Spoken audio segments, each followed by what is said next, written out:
Hi hello welcome to competitive cracker. Competitive ക്രാക്കറിന്റെ പുതിയൊരു വീഡിയോയിലേക്ക് സ്വാഗതം. ഞാൻ പ്രശാന്ത്.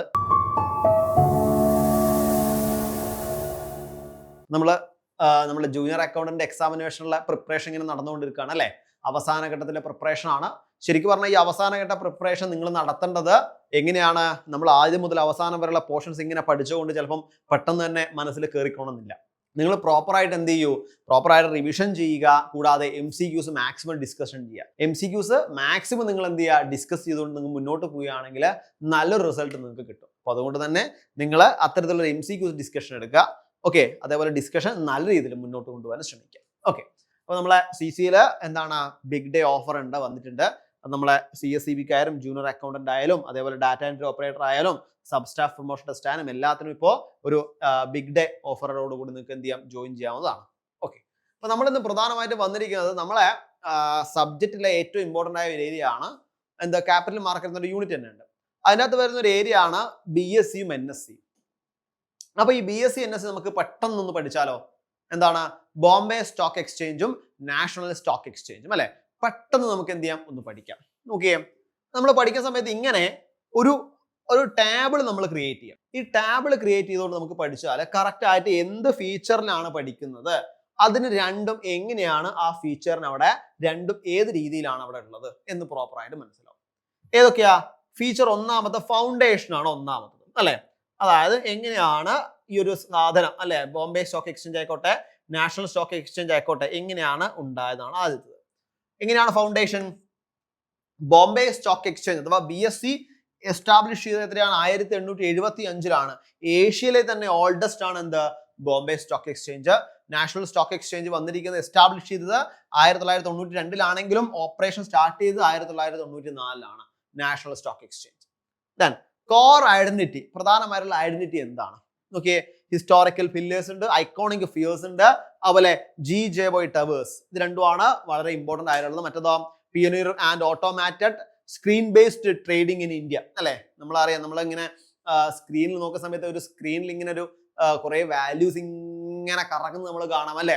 നിഫ്റ്റി താണു എന്നൊക്കെ രീതിയിൽ നമ്മൾ കാണാം. അപ്പൊ അതൊക്കെ എവിടെയാണ്? നാഷണൽ സ്റ്റോക്ക് എക്സ്ചേഞ്ചിലാണ് നടക്കുന്നത്. എന്ത്? Screen based trading. പിന്നെ ഗ്ലോബൽ സ്റ്റാൻഡിംഗ്. എങ്ങനെയാണ് ഗ്ലോബൽ സ്റ്റാൻഡിംഗ് വരുന്നത്? 10th largest globally by market cap ആണ് അല്ലെ. ഇത്രയാണ് 10th largest globally by market cap ആണ്. അടുത്തതോ 4th largest equity market globally as 2026 പ്രകാരം 4th ലാർജസ്റ്റ് ആണ്. പിന്നെ മാർക്കറ്റ് ക്യാപ്പ്. എങ്ങനെ market cap?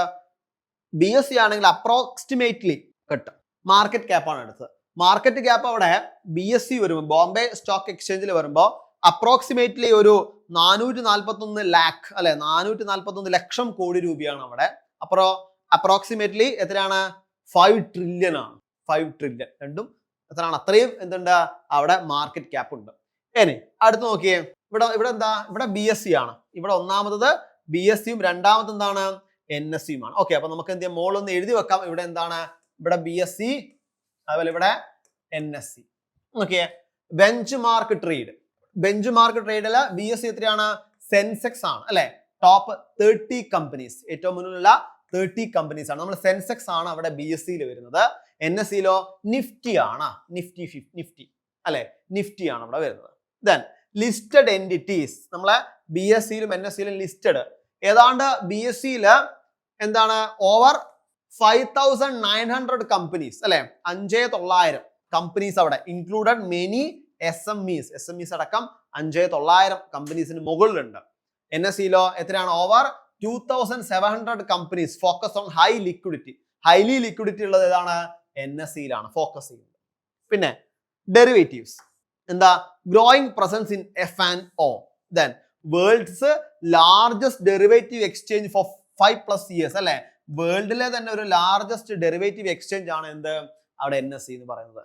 Then investor based നോക്കൂ, diverse including long term traditionalist അല്ലെ. ലോങ് ടേം ട്രഡീഷണലിസ്റ്റ് ആണ് പ്രധാനമായിട്ടും BSC ഉപയോഗിക്കുന്നത്. NSCയോ over 120 million unique registered investors അല്ലെ. ഏതാണ്ട് 120 മില്യൺ ആണ്.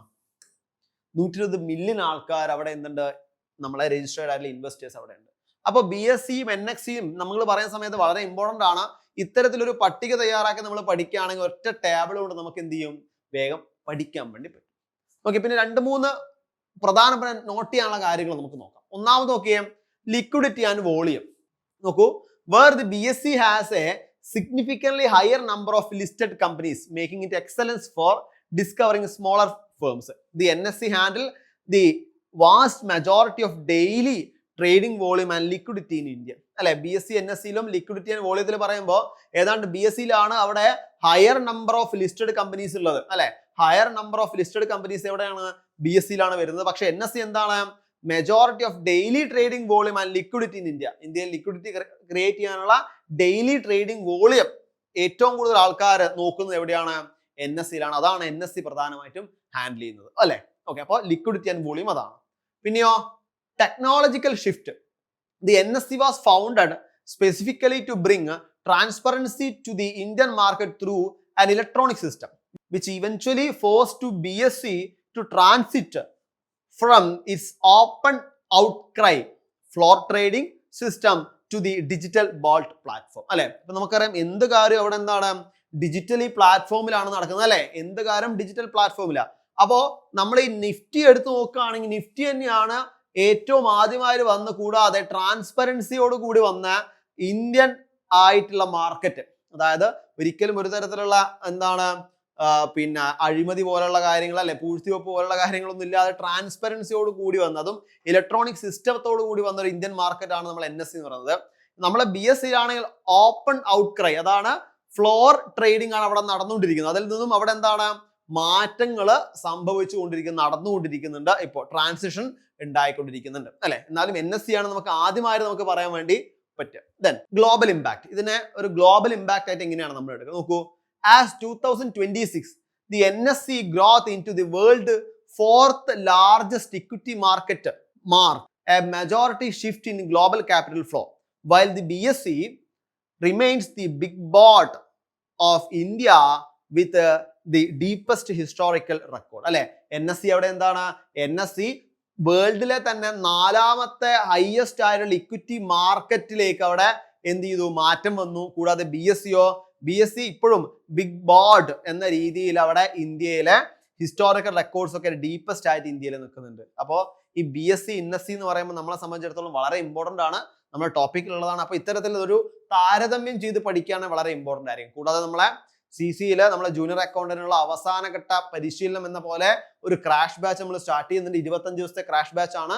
ഡെയിലി 1.5 മണിക്കൂർ ലൈവ് ക്ലാസ്. അതാണ് ഏറ്റവും ഇമ്പോർട്ടന്റ്. ഏതാണ്, 1.5 മണിക്കൂർ വീതം ലൈവ് ക്ലാസ്സിലൂടെ നിങ്ങൾക്ക് എന്ത് ചെയ്യാം, ജൂനിയർ അക്കൗണ്ടന്റിന്റെ എല്ലാ ടോപ്പിക്കും നിങ്ങൾക്ക് മനസ്സിലായിക്കൊണ്ട് പോവാം. അപ്പൊ ഈ ബാച്ചുമായി ബന്ധപ്പെട്ട കാര്യങ്ങൾ അറിയാൻ ബാച്ചിൽ ജോയിൻ ചെയ്യാൻ നമ്മളെ ബോർഡ് നമ്പർ ഉണ്ട്. എത്രയാണ്, 89 21 44 05 80 എന്നീ ബോർഡ് നമ്പറിൽ കോൺടാക്ട് ചെയ്യും. കൂടാതെ നമ്മുടെ ജൂനിയർ അക്കൗണ്ടന്റിന്റെ വാട്സ്ആപ്പ് ഗ്രൂപ്പ്, ഫ്രീ ഗ്രൂപ്പ് അവിടെ താഴെ മെൻഷൻ ചെയ്യാം. ജൂനിയർ അക്കൗണ്ടന്റ് പരീക്ഷയുമായി ബന്ധപ്പെട്ട MCQസും PYQസും നോട്ടും മറ്റു കാര്യങ്ങളൊക്കെ അവിടെ ഫ്രീ ഗ്രൂപ്പ് കിട്ടും, നിങ്ങൾക്ക് അത് ഉപയോഗിക്കാം. കൂടാതെ നമ്മളെ ഇൻസ്റ്റാഗ്രാം പേജിന്റെ ലിങ്കും താഴെ മെൻഷൻ ചെയ്യാം. കൂടാതെ ജൂനിയർ അക്കൗണ്ടന്റുമായി ബന്ധപ്പെട്ട എന്തെങ്കിലും സംശയം ഉണ്ടെങ്കിൽ നിങ്ങൾക്ക് ഞങ്ങളുമായി കോൺടാക്ട് ചെയ്യാം. അതിലൊരു ഗൂഗിൾ ഫോം താഴെ കൊടുക്കുന്നുണ്ട്. ആ ഗൂഗിൾ ഫോം ത്രൂ ഞങ്ങളിലേക്ക് എത്താം. അപ്പൊ ഇതൊക്കെയാണ് ഇന്നത്തെ ക്ലാസ്സിൽ പറയാനുള്ളത്. അപ്പൊ ഇനിയുള്ള ദിവസങ്ങൾ മാക്സിമം പഠനത്തിന് വേണ്ടി മാത്രം മാറ്റി വെച്ചുകൊണ്ട് നല്ലൊരു റിസൾട്ട് ഉണ്ടാക്കാൻ നിങ്ങൾക്ക് സാധിക്കട്ടെ. എല്ലാവർക്കും എല്ലാവിധ ആശംസകളും. Thank you.